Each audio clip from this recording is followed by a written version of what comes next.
Guys, Warren P back here talking about new topics for today, and that's goal setting. So we're pretty familiar with some of this stuff, in normal life, things we're trying to work towards, right? So even the job of becoming a firefighter, you had to set, goals to get from high school, EMT experience, get a job as a reserve, take classes, get on as a seasonal or Forest Service, paramedic school, all that kind of stuff, right? The interview process, all these little things. And every one of those was really just small goals that you had to move on to the next one. And how do we learn how to do that? Well, most of that came from talking to folks, getting more educated and knowledgeable about that kind of stuff. Those of us who are pretty organized maybe wrote a lot of that stuff down. And then that way we were able to reflect on things that we did good or bad, or things we could improve upon, right?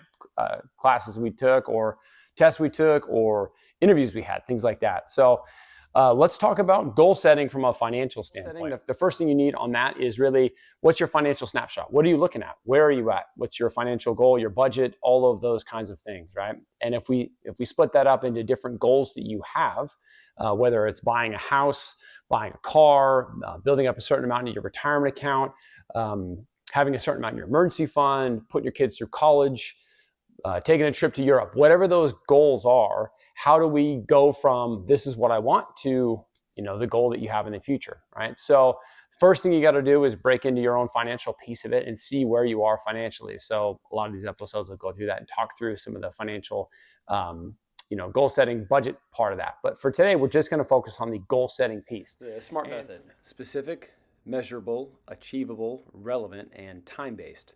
So something specific means it's detailed.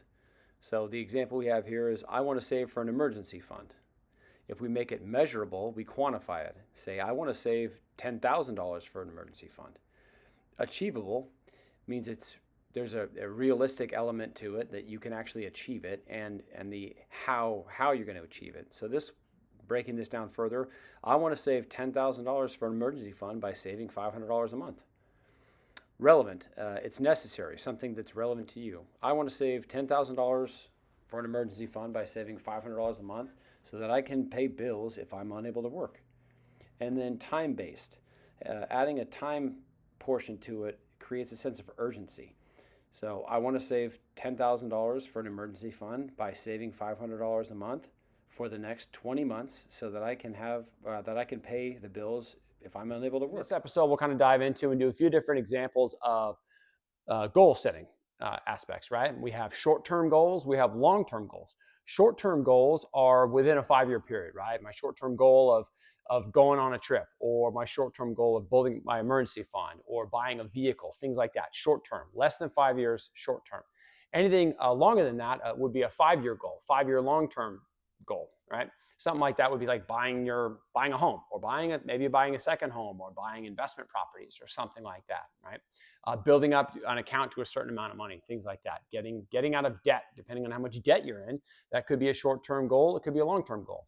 So using that SMART method, the SMART, it has to be specific. So what is it specifically that you want to do? It has to be measurable, right? So quantifying everything, breaking it down into a systematic way. Achievable, right? If you have $200,000 in student loans, let's say your wife was a doc, or your husband's a doc, or whatever it was, and they've got a ton of loans from medical school, well, that's a big thing. And maybe that's not achievable in a short-term period. Maybe that's going to be more of a long-term, depending on your current financial status, right? Relevant, so it has to matter to you for whatever you're doing. If you have this goal that doesn't really matter to you, then you're much less likely to achieve it, right? And then time, have a time part on there. You can't just say, oh, at some point in the near future, I want this, right? So a lot of times we tend to have goals set in a really vague general sense. But if we start from the very basic beginning of, hey, I'm gonna have a written goal of everything specifically written down. And we'll zoom to some of that stuff and talk about some of the stuff kind of more on paper, so you're not just staring at me the whole time while I'm talking through this, okay? Example, using the SMART method for a short-term goal. So we may say, I'm going to pay off debt. Well, that's pretty vague in general, so let's use the SMART method to refine it. By using the SMART method, we'd say, I want to pay off $10,000 in credit card debt in 1 year by paying an additional $385 per check towards principal, working overtime, and reducing my entertainment costs. go through the SMART method of how every piece of this is broken down. So the S for specific is I'm going to pay off credit card debt. I'm talking about the type of debt I want to pay off. M for measurable, I have $10,000 worth of debt I need to pay off. A for achievable, based on my budget, I can reduce spending and increase income to achieve $385 per check. So if we dive into this a little more specifically, we say, hey, we have $10,000 that we need to pay off, divide it by 26 paychecks, because I get paid every 2 weeks. That's $385 a check. R for relevant, so if my credit card has an APR of 18%, with minimum payments, if I just pay the minimum payments the credit card company required, it would take me 28 and a half years to pay off this debt, and it would cost me an additional $14,000 and change in interest on top of the $10,000 I was paying off. And then timely, I've given myself a 1-year time frame to achieve this goal. To do a second example. So this is another short-term goal because it's within a 5-year period. I want to contribute more money to my 457. Let's say that's the general goal someone has. Use the SMART method to refine it. Okay, here's this long run-on sentence that explains it. But let's max out my annual 457 contributions by January 1st of 2028 by increasing my contributions from $300 a check to $500 a check by next month. Let's say I'm able to achieve that by next month. Then increasing spending or increasing the contributions by $100 a check with step increases, raises, and educational incentive until the maximum is reached at approximately $900 a check. So going through the S, the specific portion of it, maximize my 457 contribution. That's specifically what I want to do. Measurable, I say, hey, if the maximum amount currently is $23,500, if I do about $900 a check, then I can meet that $23,500 for the entire year by doing that amount. A for achievable, let's assume it's January 2025. Based on my budget, I can increase my current contributions from $300 to $500 by next month, by February. And then looking ahead at my contract, I say, hey, I'm due for a 2% raise in January of 2026, an additional 2% in January of 2027, and I'm eligible for education incentive pay by July of 27 in the amount of 5%. R for relevant, if I max out my 457 earlier, compounding interest will significantly increase the balance I'll have in there at retirement. And then T for timely, I give myself a 3-year time frame. I've marched out 2025, 2026, and 2027. Example number 3. This is going to be a long-term goal because it's longer than 5 years. I want to buy a house. So using the SMART method, I'm going to make this more specific and say I want to save $100,000 for a 20% down payment for a $500,000 house that's 3-bedroom, 2-bath in Sacramento in 7 years. S for specific, I'm going to purchase a 3-bedroom, 2-bath home in Sacramento. Measurable, I need $100,000 to put 20% down for that value of home.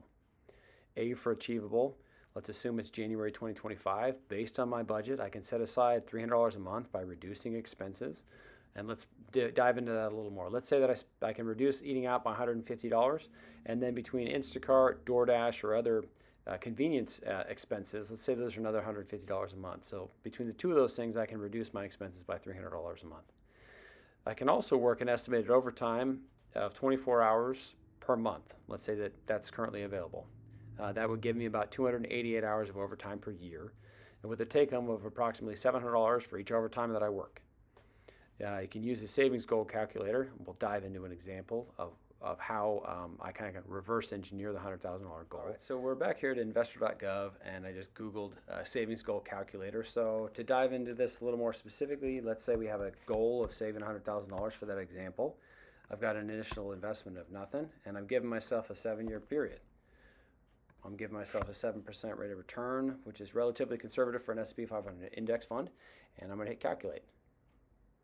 So this is showing me by contributing $962 and change per month over the next 7 years, I'm going to reach $100,000. So if we look down here, the amount I've actually put in there will be about $80,000 by that period. But with the compounding interest, it's going to add almost an additional $20,000 over a long period of time because I don't need that access to that money right away. I've given myself time to achieve it. But I can use that with my goal of $100,000 in 7 years with a 7% interest rate by investing $962 and change into an S&P 500 index fund.